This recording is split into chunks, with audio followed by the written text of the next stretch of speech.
Fala, pessoal.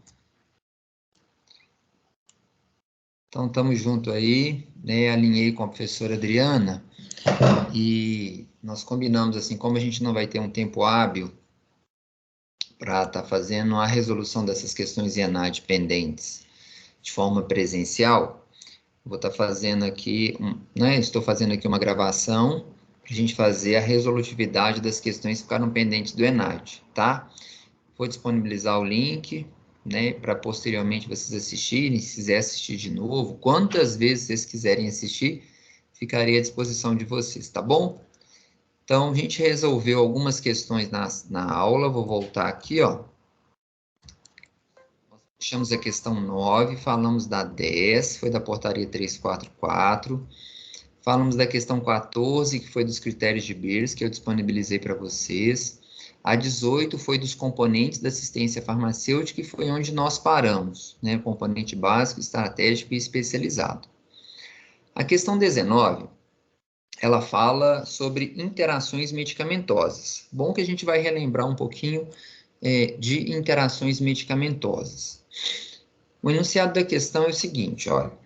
Interações medicamentosas são tipos de respostas farmacológicas em que os efeitos de um ou mais medicamentos são alterados pela administração simultânea ou anterior de outros, ou por meio da administração concomitante ao consumo de bebidas, alimentos, né, e tabaco.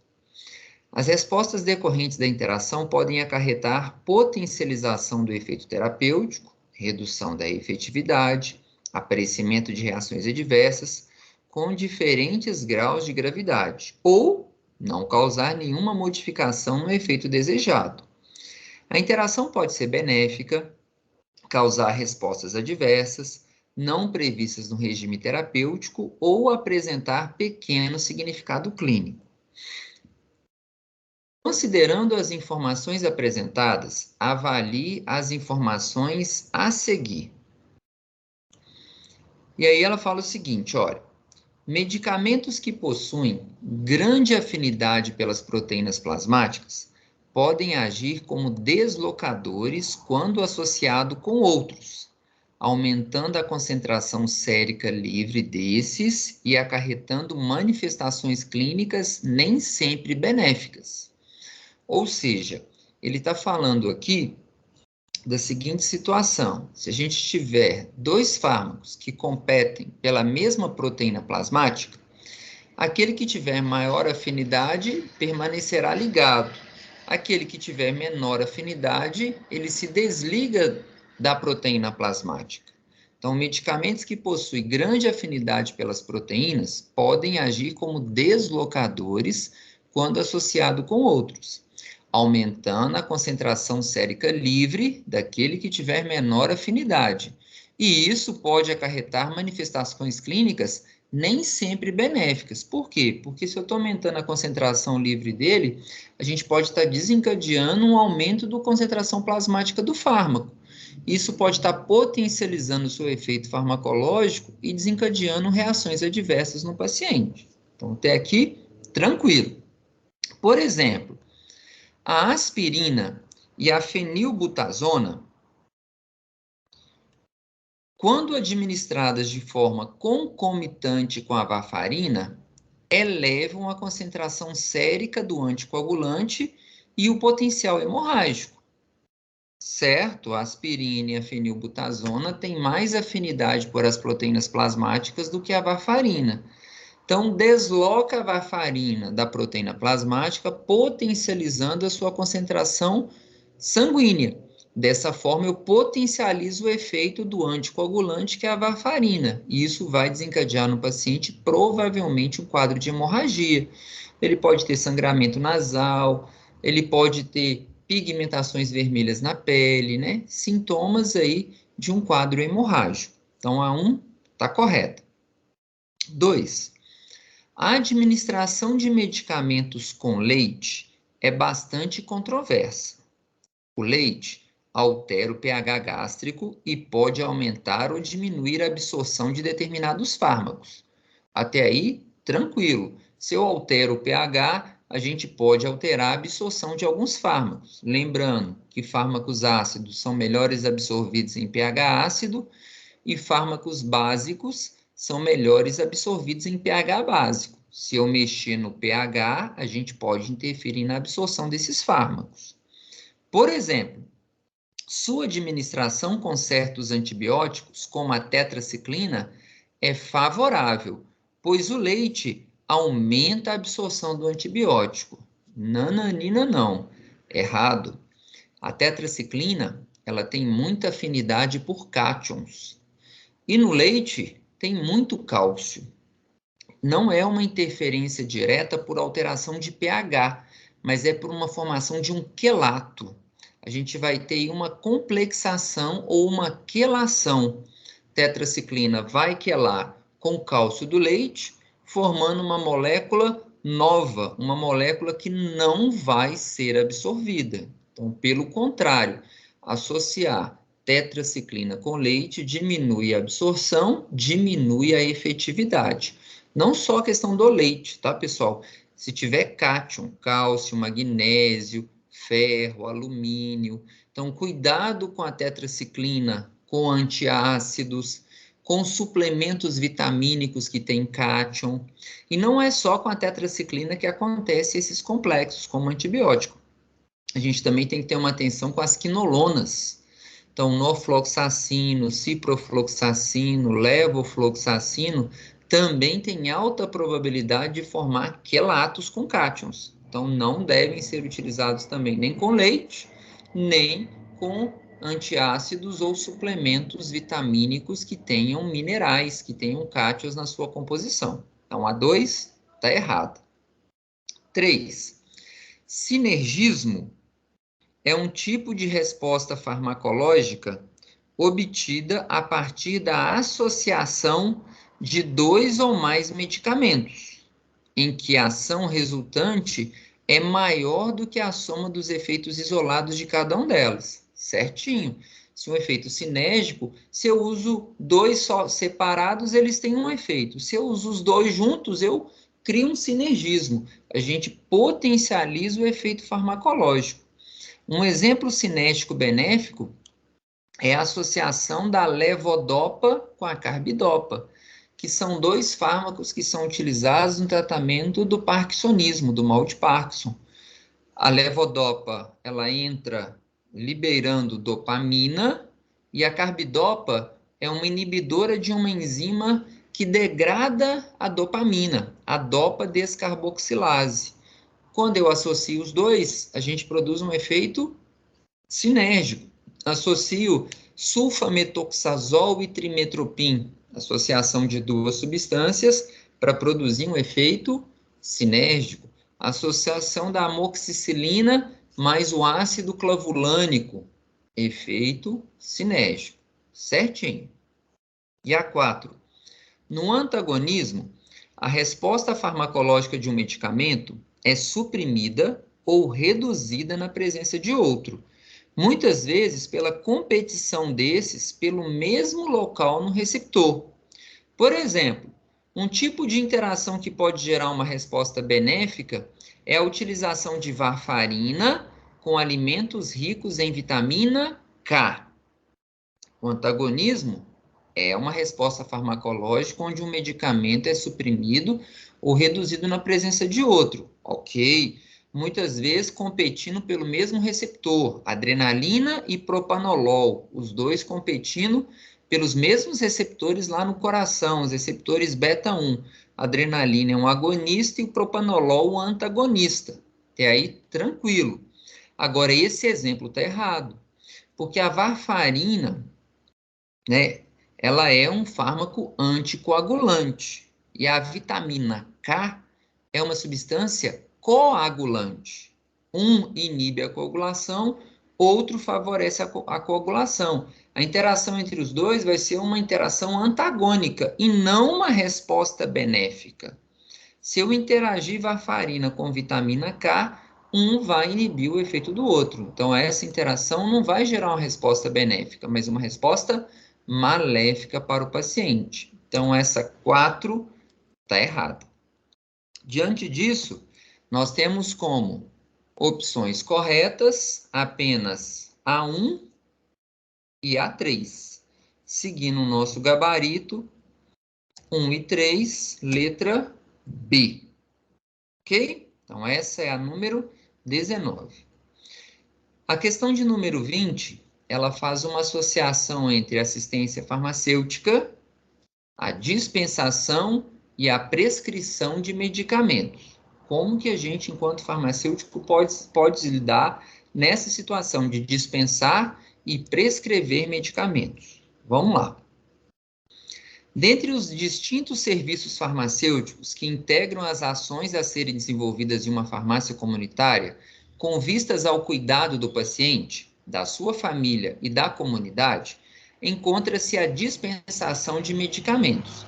Nesse contexto, após o acolhimento do paciente e identificadas as suas necessidades de saúde, é importante que o farmacêutico proceda à correta orientação para o uso dos medicamentos, bem como aos registros dos serviços prestados e aos encaminhamentos cabíveis.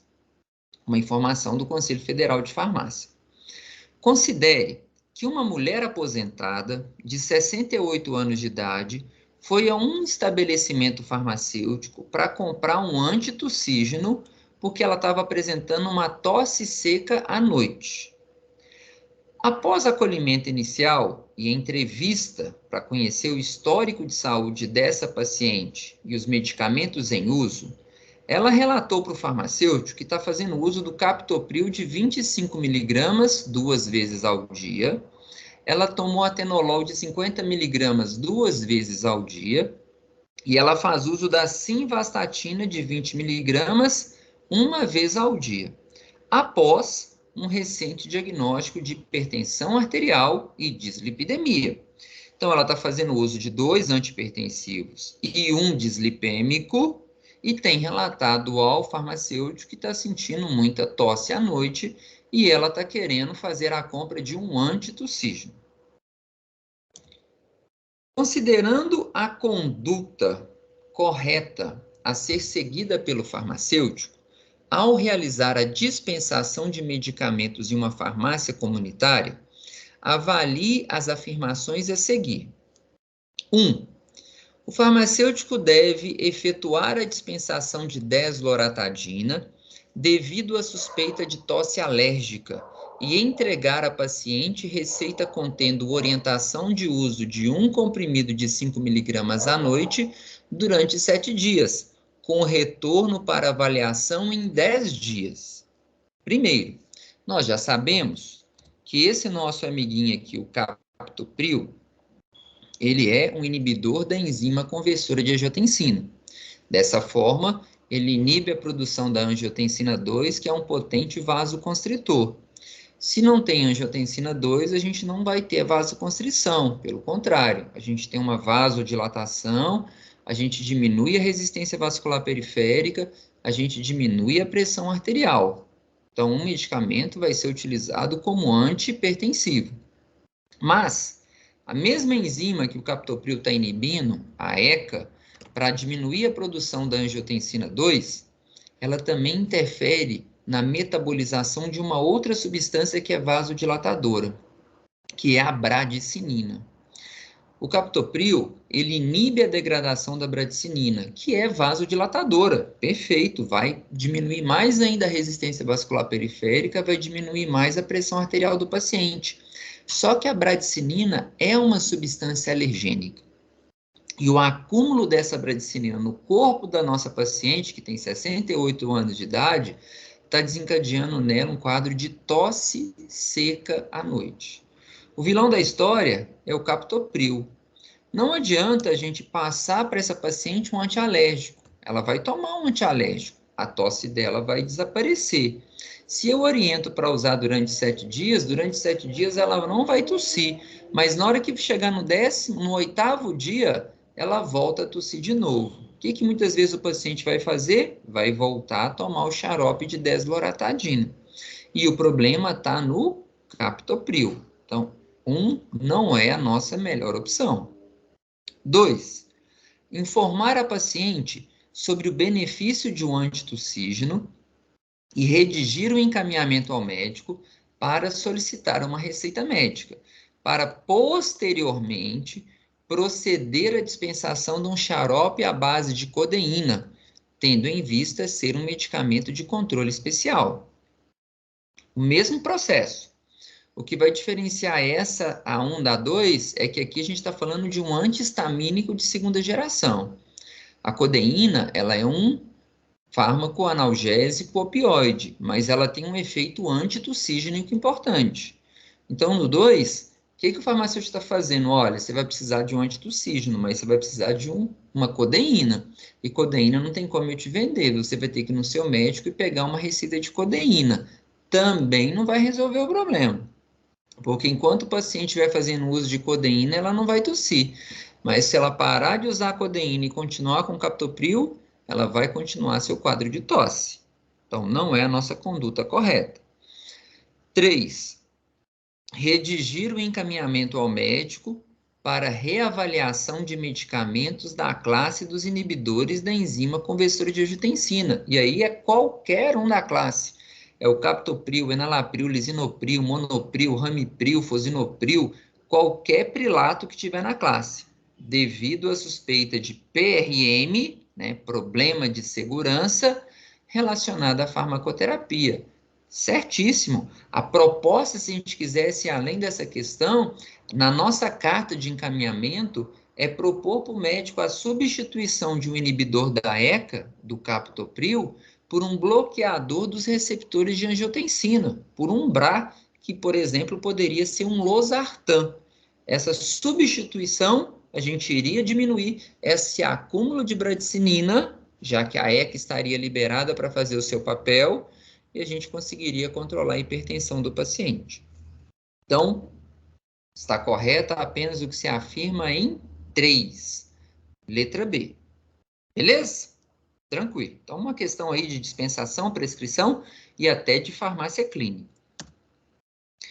Questão 22. A 22, ela faz uma relação de uma classe de antibióticos, que é a quinolona, que eu já falei dela aqui agora na questão anterior, e envolve a quinolona a parte de interações medicamentosas envolvendo com a sua estrutura e atividade. É uma questão que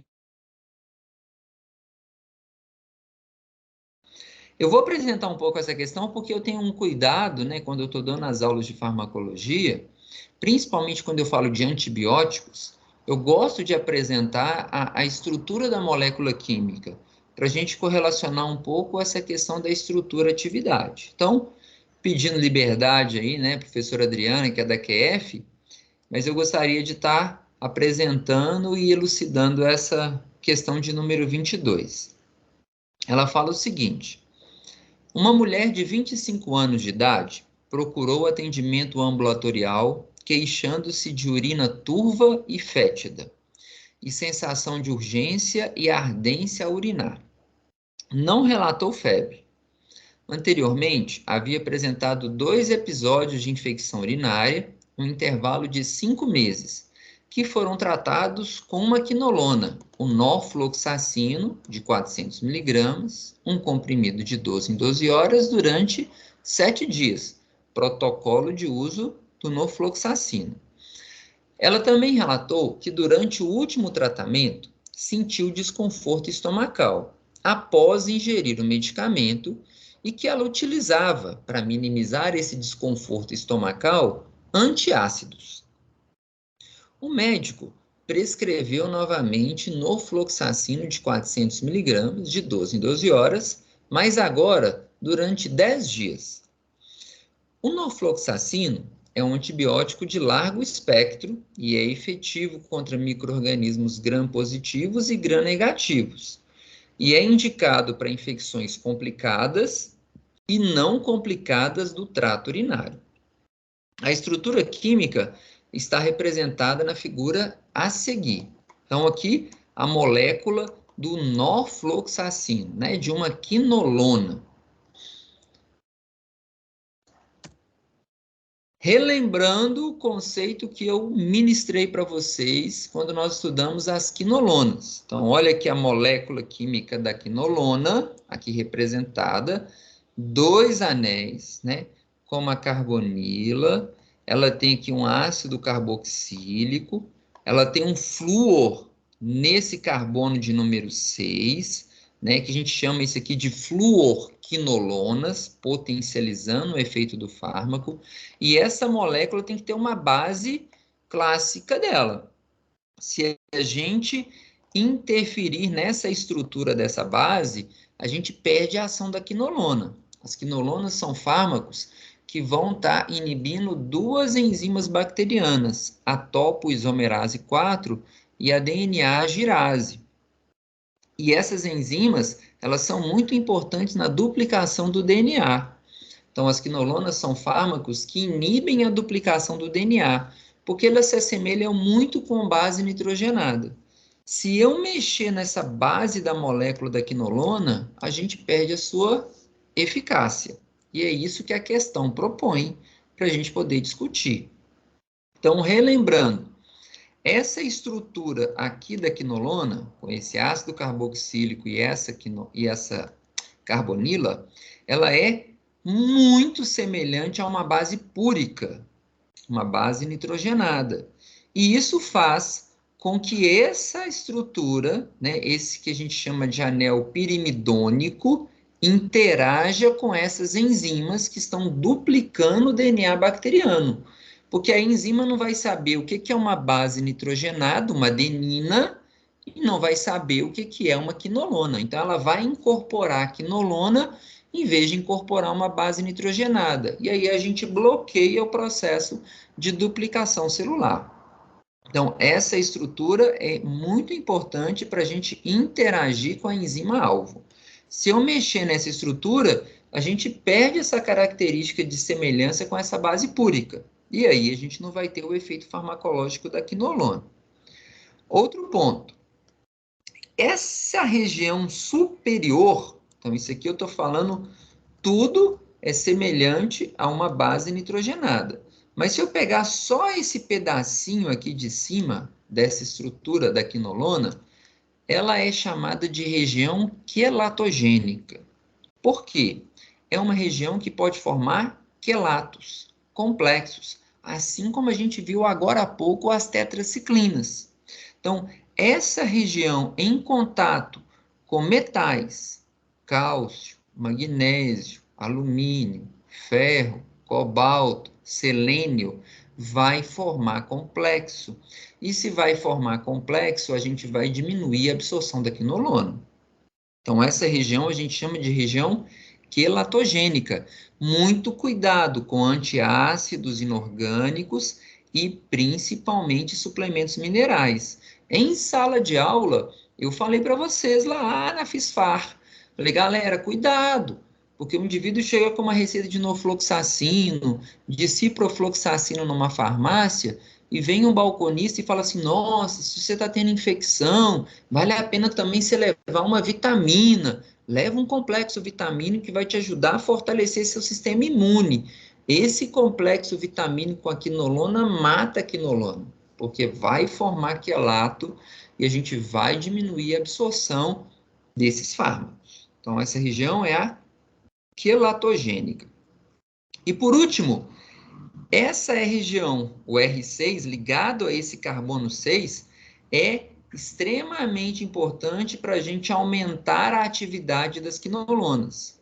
E foi aqui que nós inserimos um átomo de flúor, porque inserindo um átomo de flúor nesse carbono R6, nós aumentamos a atividade da quinolona. Beleza. Vejam só aqui, ó, na minha quinolona base, tá aqui essa estrutura que é muito semelhante à base nitrogenada. Aqui no 3 e no 4, no carbono 3 e o 4, essa região é a região quelatogênica. E no carbono 6, a gente inseriu um átomo de flúor. Vamos lá para nossa chave, nosso comando e nossas respostas. Beleza. Considerando o caso clínico apresentado e a sua relação com a estrutura e atividade do fármaco, Assinale a opção correta. Essa questão é a 22. Letra A. No momento da dispensação, o farmacêutico deve orientar a paciente a não utilizar antiácidos durante o tratamento com a quinolona. Perfeito, certinho. Já que eles formam sais com grupo carbonila ligado em 6, prejudicando a absorção do antibiótico. Vai formar sais ligando com a carbonila ligado em C6? Volta lá, ó. Olha o que eu tenho em C6. 1, 2, 3, 4, 5, 6. No 6 eu tenho flúor. A carbonila está no C4. Isso significa que essa resposta está incorreta. Carbonila está em C4. Em C6 o que nós temos é flúor, tá? Errado. B. A utilização dos antiácidos é aconselhável durante o tratamento com quinolona. Já está errada a questão, porque se entrar com antiácidos junto com quinolona, forma quelato, forma complexo e a gente diminui a absorção do fármaco. C. Os antiácidos ionizam o anel piperazínico em C7 e aumentam a absorção do fármaco. De novo, está errado. O antiácido vai formar complexo e vai diminuir a absorção do fármaco. E não é em C7, vai formar em C4, né? Onde a gente tem aquela carbonila em C3 com ácido carboxílico. Então, a letra C, errado. Letra D. No caso apresentado, ocorreu resistência às quinolonas, devido à administração dos antiácidos pela paciente, os quais reduzem a atividade do flúor em C6. Não, antiácido não interfere com o flúor. O flúor em C6, ele potencializa o efeito da quinolona. Então, não está correto aqui de novo. Letra E. O prescritor deveria ter solicitado um antibiograma para confirmar a prescrição do mesmo antibiótico. Beleza, ele já tinha prescrito norfloxacina anteriormente e voltou a prescrever novamente norfloxacina. O ideal era ver se essa bactéria já tinha ou não resistência ao norfloxacina, e provavelmente já estava, porque a paciente estava tomando norfloxacina junto com o antiácido. Então, o antiácido estava diminuindo a absorção da quinolona, chegava pouca quinolona, eu tenho muita bactéria, essas bactérias criaram um mecanismo de resistência. Além disso, os oligoelementos presentes em medicamentos e alguns alimentos podem complexar a carbonila em C4 e com carboxílico em C3. Perfeito. Prejudicando a absorção do fármaco. O farmacêutico, ao dispensar o antibiótico, deveria orientar a paciente a evitar a ingestão da quinolona em horário próximo às refeições, porque as quinolonas vão ser melhores absorvidas em pH ácido, e não utilizar antiácido. Então, letra E, perfeita, certinho, é a resposta da questão 22, tá? Então, é uma questão que vai trabalhar bastante a farmacologia, interação entre medicamentos, alimentos e suplementos e a relação estrutura-atividade.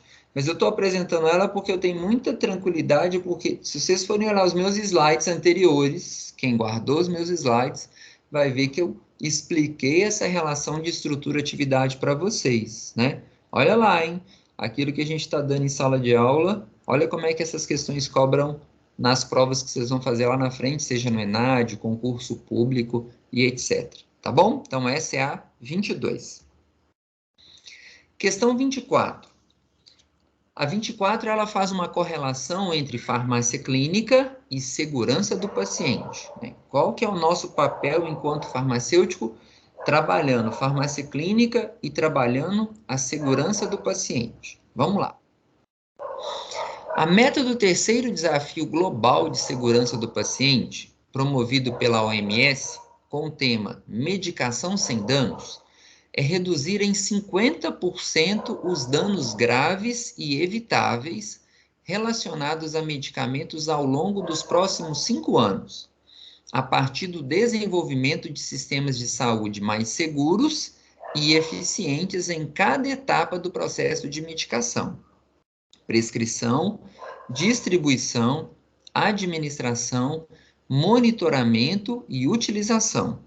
Sistemas e processos de medicação são complexos e muitas vezes não funcionam adequadamente.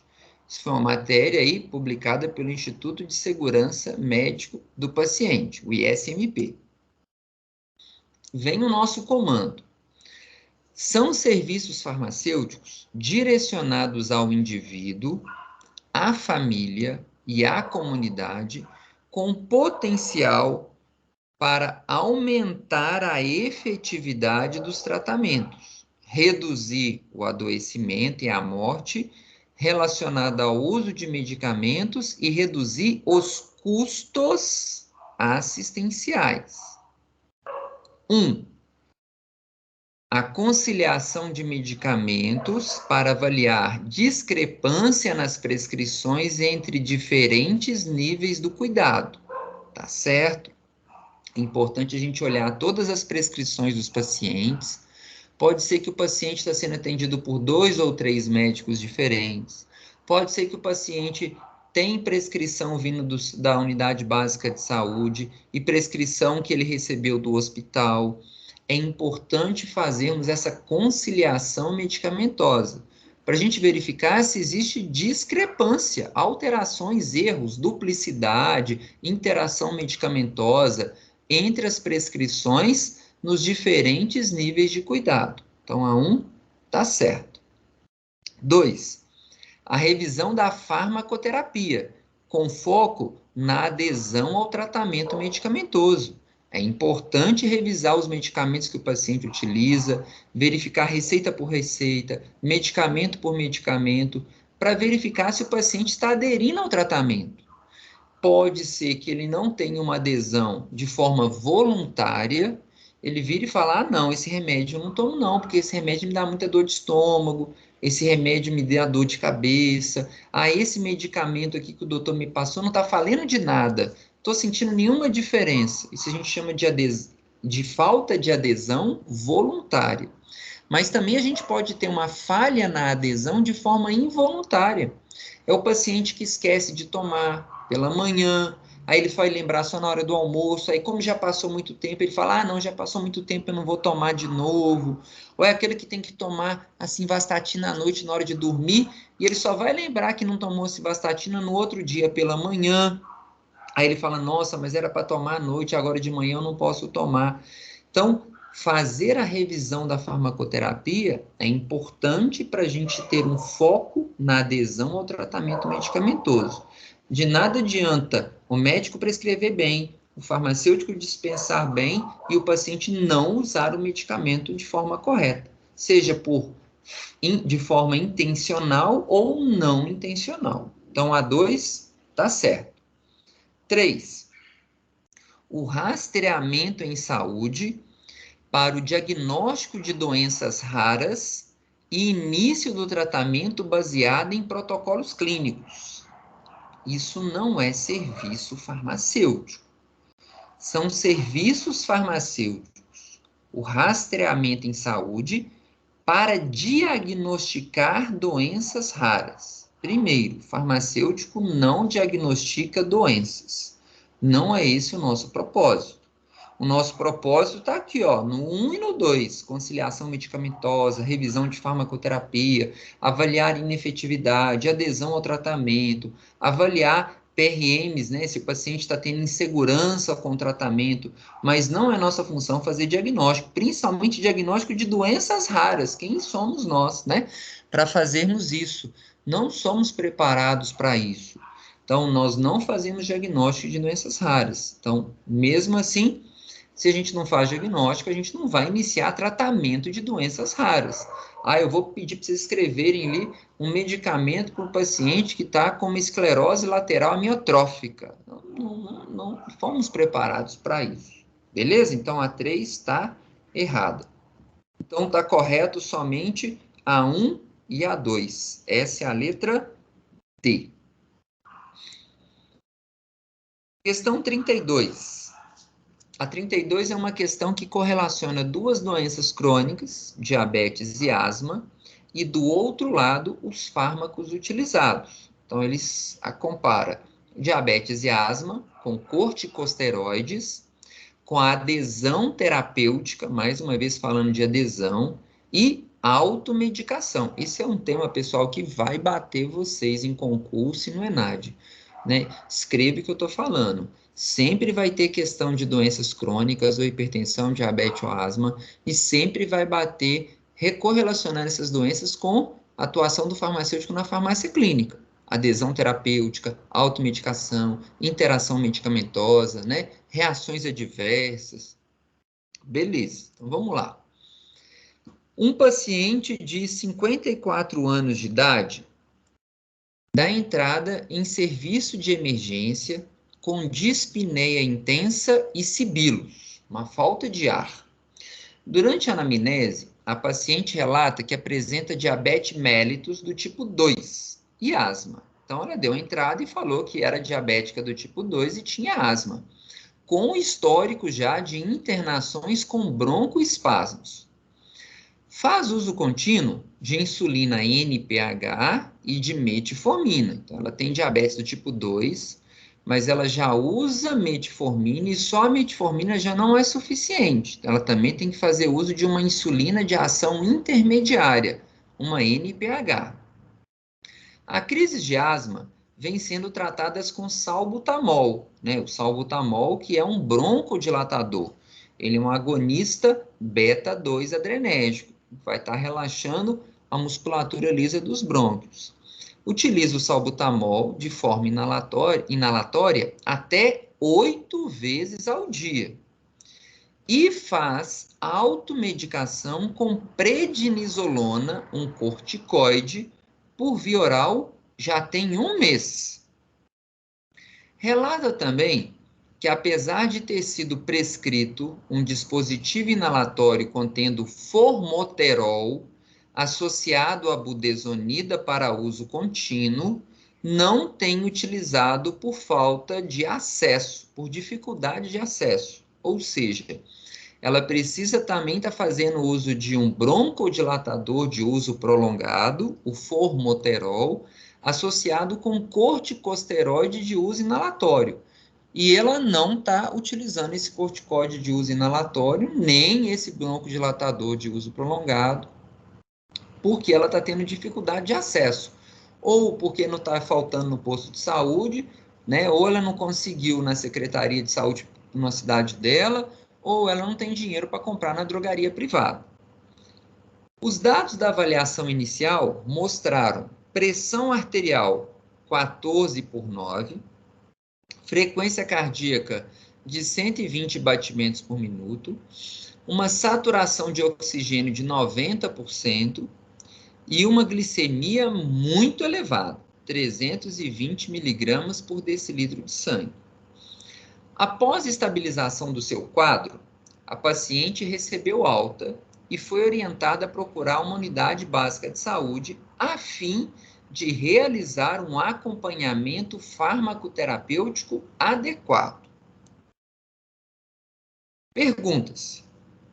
Considerando as informações apresentadas, avalie as asserções a seguir e a relação proposta entre elas. Primeiro, dica. Sempre quando vocês tiverem uma questão dessa, de asserção e razão, duas sentenças com porquê, é a causa, né? Onde uma está correlacionada com outra, leia somente uma de forma independente.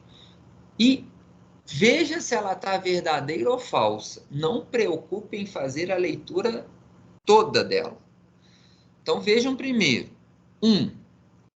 A não adesão ao tratamento do asma com formoterol associado à budesonida causa crises de asmas recorrentes, levando a paciente ao uso excessivo de salbutamol e automedicação com prednisona, com consequentes resultados negativos relacionados ao uso do medicamento.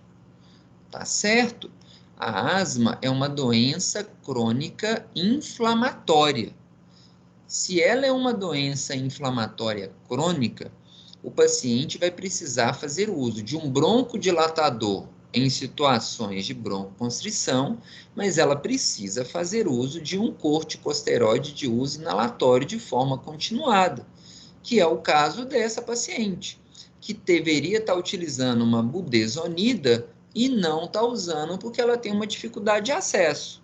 Como ela não está usando essa associação de um broncodilatador de ação prolongada com corticoide, ela usa esse broncodilatador de ação rápida. Então, ela está tendo muitas crises de asma e toda hora que ela tem crise, ela usa o salbutamol, a bombinha do Aerolim. E ela já está usando até 8 vezes ao dia. Então, essa não adesão ao tratamento com formoterol e budesonida está provocando crise de asma recorrente nessa paciente. Está fazendo ela usar salbutamol várias vezes e até usar a prednisona por automedicação. Então, a 1 está certo. Vão a 2.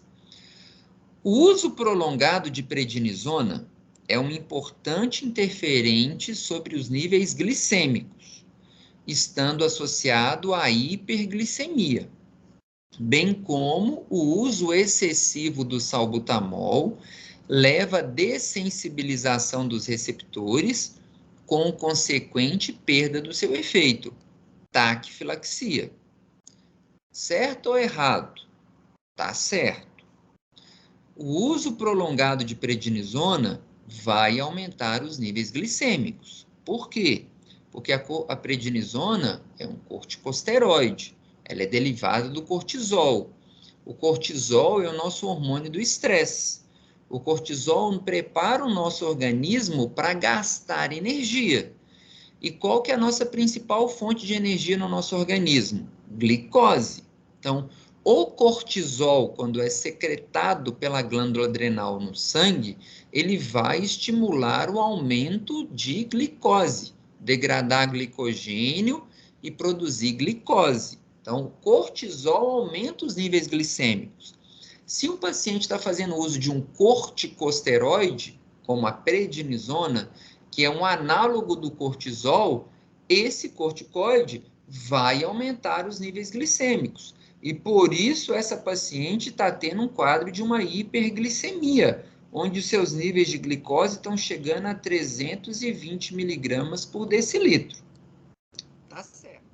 Mas ele tem um adendo nessa questão, bem como o uso excessivo do salbutamol leva uma dessensibilização dos receptores, com consequente perda do seu efeito, taquifilaxia, e é correto.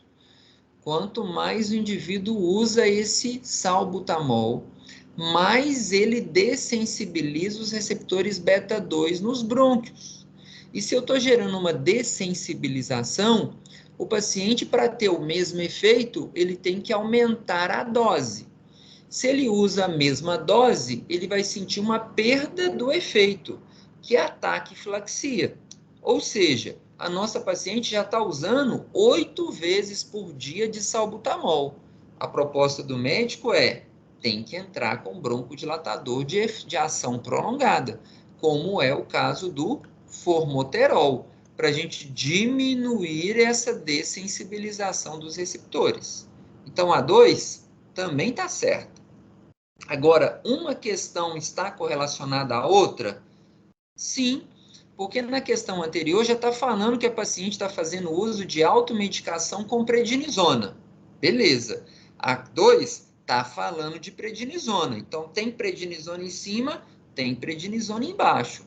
E da mesma forma, ele está falando na questão anterior que a paciente está fazendo uso excessivo de salbutamol. E na número 2, está justificando que pode levar ao uso excessivo de salbutamol. Tem uso excessivo em cima, uso excessivo embaixo. Então, existe uma correlação entre as duas. Ou seja, as asserções 1 e 2 são proposições verdadeiras e a 2 é uma justificativa correta da 1. Letra A. A última questão proposta minha, vocês viram que tem muita questão, né, me envolvendo, ou seja, né, fale bem ou fale mal, mas fale de mim, e aí lembre bem ou lembre mal, mas lembre-se sempre de mim, né? Nós vamos falar bastante aí da questão 34. É uma questão que fala de anti-histamínicos e ela correlaciona profármacos, metabolização e farmacovigilância. É uma questão que mistura um pouquinho de farmacologia com desenvolvimento de fármacos. Então, ela pega um pouquinho de farmacoterapia e de desenvolvimento de fármacos. Vamos lá. A terfenadina é um antihistamínico, um anti-H1 de segunda geração, que após administrado por via oral, a terfenadina sofre biotransformação e é convertida em fenoxifenadina, que é o seu metabólito ativo. A introdução desse medicamento no mercado, na década de 80, representou um grande avanço para o tratamento das reações alérgicas, porque como é um antagonista H1 de segunda geração, não atravessa a membrana hematoencefálica e não vai bloquear receptores H1 no cérebro. A histamina no nosso cérebro, ela é muito importante porque é uma substância que nos mantém acordado.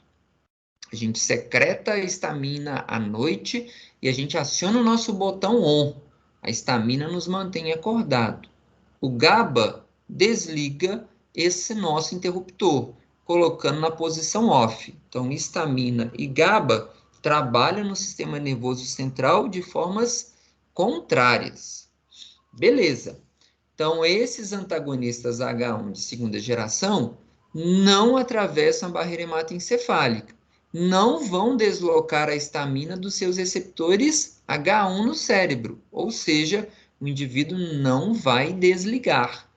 Esses medicamentos não causam sonolência, como acontecem com os nossos de primeira geração. Dexclofenaramina, prometazina, o dimenidrato, né, o Dramin, como é de primeira geração, eles vão bloquear a histamina em nível periférico, controlando a alergia, mas também vão bloquear a ação da histamina com seus receptores H1 no nosso cérebro. E isso vai provocar no indivíduo sonolência, que é o efeito clássico dos nossos antialérgicos. Ok. Apesar de seu sucesso comercial, após as agências regulatórias receberem inúmeras notificações de arritmia cardíaca grave, potencialmente fatal, a terfenadina foi retirada do mercado entre 98 e 2000 nos Estados Unidos, na Europa e no Brasil, e foi substituída pelo medicamento que contém somente fenoxifenadina como princípio ativo. A terfenadina não produzia sonolência, mas a sua molécula, nos seus processos de metabolização, estavam produzindo substâncias que estavam desencadeando arritmia cardíacas graves nos pacientes. Foi retirado do mercado e permaneceu somente o seu metabólito ativo, a fenoxifenadina. A retirada de um medicamento do mercado é consequência das decisões acerca de sua segurança. Produto que não está no mercado, nós falamos lá naquela aula de revisão presencial, é considerado um produto proscrito, né? Então, acerca da sua segurança, que pode ser regulamentada a partir de dados obtidos por meio dos sistemas de farmacovigilância, como aconteceu com a terfenadina. Lembrando, para desenvolver um novo fármaco, a gente inicia com a primeira proposta de tentar entender os receptores celulares onde a gente deseja. A gente precisa desenhar essa molécula em sistemas computacionais, uma molécula que consiga se ligar àquele receptor biológico. Desenhei essa molécula no computador, eu preciso fazer com que essa molécula virtual se transforme em uma molécula real e sair do virtual, do tela do computador e ficar na bancada do laboratório. A gente vai precisar fazer síntese orgânica, né? misturar elementos, modificar, fazer reações de oxidação, redução, hidrólise, para a gente transformar aquilo que era virtual em real. Estou com a minha molécula real, e muitas das vezes, nesse processo de virtual para real, essas moléculas são instáveis, elas se degradam no ambiente, são muito instáveis à luz, à umidade, calor, ou eu não consigo nenhuma síntese para conseguir produzir aquela molécula que eu desejo. Então, muito disso aqui não dá certo. Mas se eu conseguir sintetizar essa molécula, é uma molécula estável, a gente parte para os testes dessa molécula in vitro.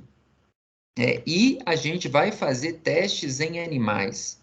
A gente chama isso aqui de estudos pré-clínicos. Então, desenvolvi a molécula, vou testar em animais para a gente fazer testes de toxicidade, para tentar identificar uma possível atividade farmacológica, para verificar se aquilo que eu pensei enquanto desenho molecular realmente vai ter uma eficácia quando for testado em seres humanos. Quando eu comprovo que o produto é seguro, teste DL50, o produto tem uma atividade farmacológica, a gente testa isso em animais, a gente inicia um processo de produção dessa substância em uma escala maior. A gente vai desenvolver a formulação, ou seja, essa molécula agora vai ter que ter adjuvantes farmacológicos. Então, se for em via oral, né, a gente vai ter que ter alguns recipientes para proteger do calor, da umidade, para facilitar a desintegração da molécula, se vai ter que ter revestimento ou não. Então, vem toda a parte da farmacotécnica, né, para a gente estar desenvolvendo a formulação. E, de novo, vamos realizar novos testes em animais, com essa formulação pronta agora, para ver se a gente vai ter eficácia e se passa por testes de toxicidade. Feito isso, passou por esses testes, o que essa empresa faz? Ela agora solicita uma autorização da Anvisa, se for no Brasil, se for nos Estados Unidos, por exemplo, o FDA, né? Agência Regulatória Americana. Então, a gente solicita autorização à Agência Regulatória Sanitária. Também eu preciso submeter aos comitês de ética em pesquisa, né, para que a gente possa realizar os estudos clínicos. Bom, eu só vou iniciar os testes em seres humanos após a autorização da agência regulatória e após a autorização do comitê de ética em pesquisa. Tive autorização, vamos testar em seres humanos. E a gente divide essa fase clínica em 3 fases: fase 1, 2 e 3.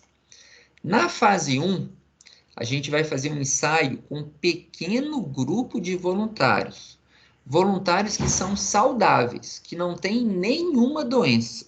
Então, eu testo, por exemplo, se fosse aqui um antihipertensivo, num indivíduo que não é hipertenso, um indivíduo saudável, para a gente verificar se essa substância é segura para ser utilizada em seres humanos. Então, eu vou usar um número de pessoas bem limitado. Passamos pela fase 1, a gente entra na fase 2. E aqui, a gente aumenta um pouquinho mais o número de pessoas voluntárias. A gente vai fazer um ensaio com um número limitado de pacientes, mas aqui a gente vai verificar o potencial de eficácia do fármaco. Nessa fase, a gente começa a fazer um estudo de dose, para ver qual que seria a melhor dose que a gente tem que usar desse medicamento para ter aquele efeito antihipertensivo.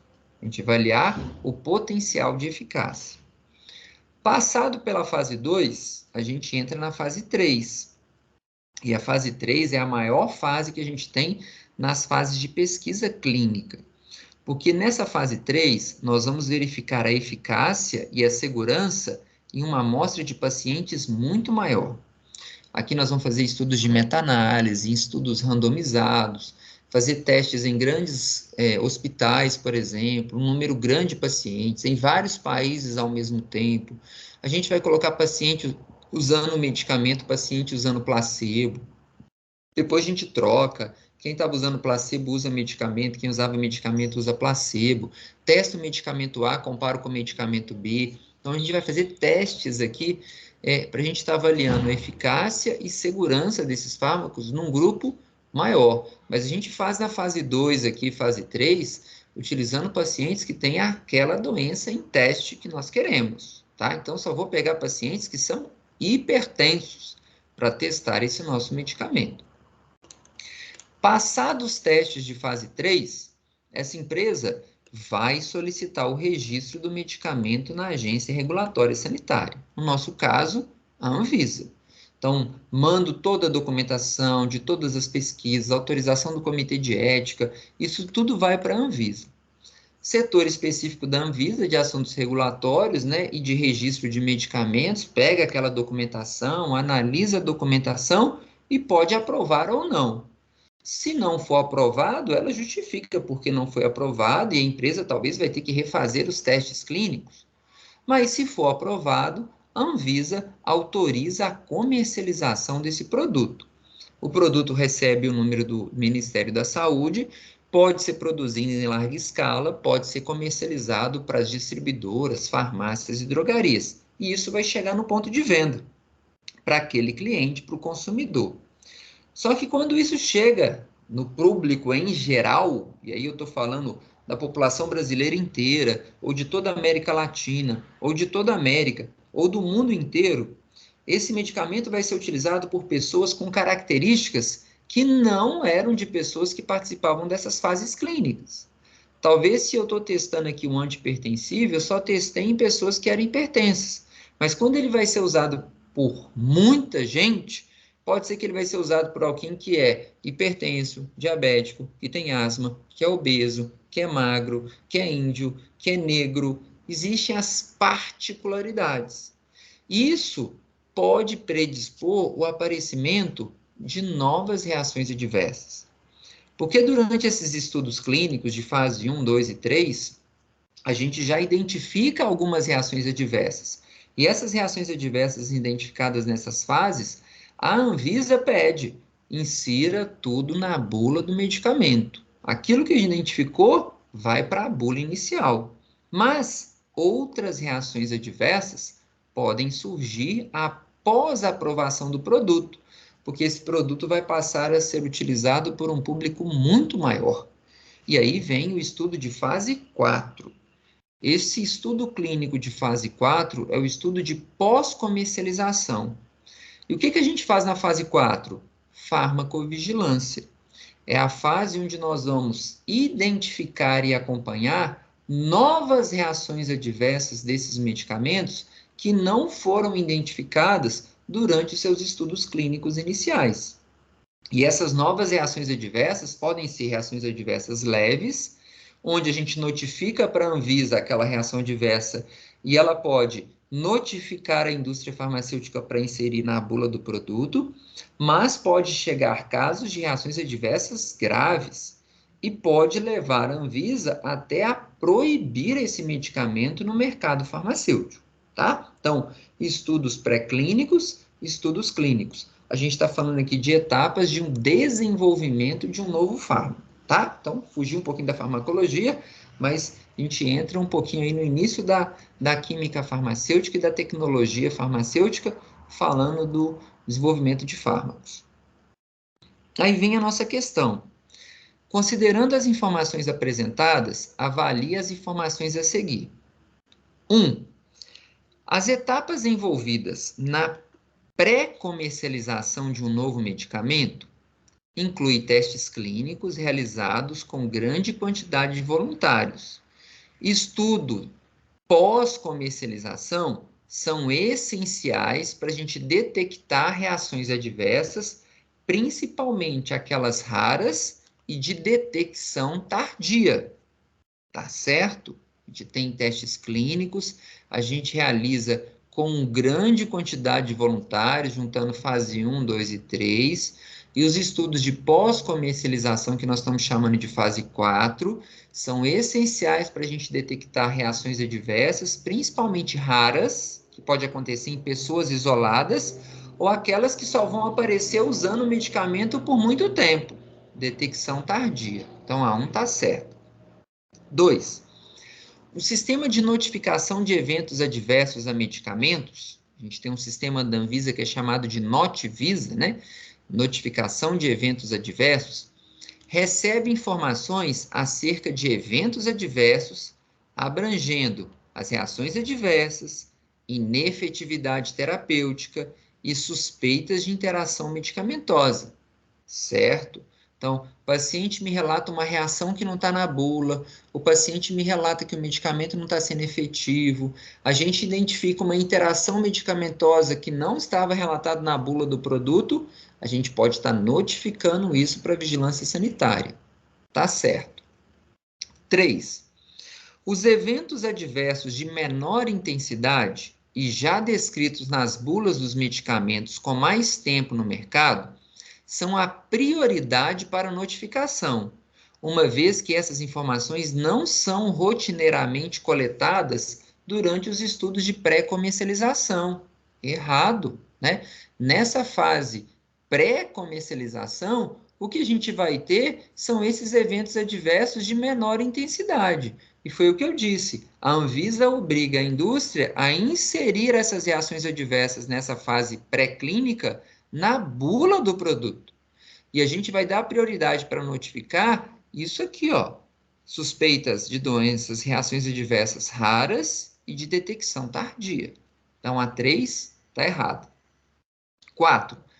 Casos suspeitos de reações adversas a medicamentos devem ser inicialmente investigados e apenas depois de confirmados devem ser informados ao sistema de notificação de reações adversas, sob a responsabilidade da empresa detentora do registro do medicamento. Errado. Eu, enquanto farmacêutico, estou na minha drogaria, chega um paciente e fala assim, olha, estou usando esse remédio e está me dando muita dor de cabeça. Estou usando esse medicamento, parece que a minha visão está sumindo, eu estou perdendo a minha visão. Aí você olha para aquele medicamento e fala assim, nossa, mas esse medicamento não tem nada a ver com cefaleia, esse medicamento não tem nada a ver com perda de visão, mas é um relato do paciente. Então, o que eu tenho que fazer? Tem que notificar para a vigilância sanitária. Mesmo sem saber se tem relação, se isso é confirmado ou não. É uma suspeita de reação adversa. Porque se um outro farmacêutico em outro estado, na Bahia, no Paraná, no Rio Grande do Sul, ou de um outro país, na Índia, Vietnã, né, também relatar essas reações adversas, isso chega ou aqui na Anvisa ou na OMS, no mesmo caso daquele medicamento produzindo uma cefaleia intensa ou uma perda de visão, isso acende um sinal de alerta. Não é uma só agora, são 2, 3, 4, 5. E quem vai definir, né, é a Anvisa. Então, casos suspeitos de reações adversas a medicamentos devem ser inicialmente investigados e imediatamente informados à vigilância sanitária e não esperar a confirmação. É suspeita, a gente notifica. E não é função da empresa ou da indústria farmacêutica que tem o registro. Quem vai notificar é o farmacêutico, é o usuário, é o médico, é o profissional da saúde, é o profissional da vigilância sanitária. Qualquer cidadão brasileiro pode fazer notificação de reações adversas.